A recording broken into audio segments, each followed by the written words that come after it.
In the third term of its government, Turkey's AK Party had still not eliminated interventions from outside politics. On March 14, 2008, a prosecutor filed a closure case which was known as the Google case due to arguments quoted from the internet that the AK Party had become a focus for anti-secular activities.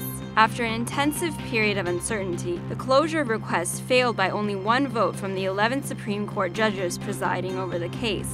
Riding out the storm, the Turkish government officially launched the Kurdish Solution Process at the beginning of 2009. In order to inhibit military interventions in Turkish politics, a constitutional referendum was held on September 12, 2010, on the anniversary of the military coup of 1982. It passed with 57% of the vote. Civilians began to file cases against former military coup leaders, and investigations of former military personnel were started. With the country starting to prepare for the upcoming general election, the Turkish parliament allowed political campaigning in the Kurdish language with a legal modification to the election law. On July 12, 2011, Turkey re-elected the AK Party as the government with 49.8% of the vote and 327 deputies.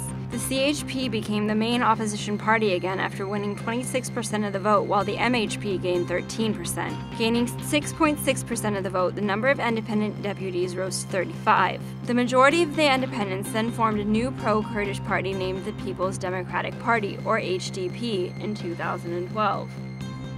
Şahsıma oy verenlerin değil, 77 milyonun Cumhurbaşkanı olacak.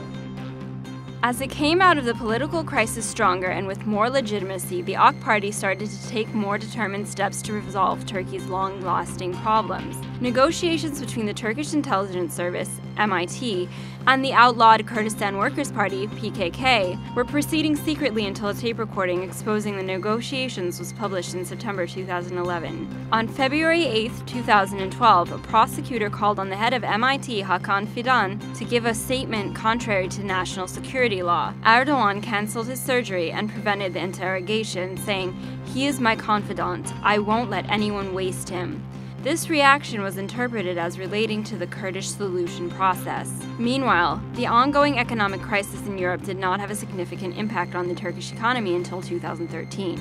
The mass Gezi Park occupation protests originated as an environmental movement but evolved into an anti-government protest and had a strong impact on the economy. Following the Gezi Park demonstrations, other moves against the government came from a more complex body. At the end of 2013, a wave of operations against government officials started following the publication of illegal wiretapping recordings, including records of a national security meeting.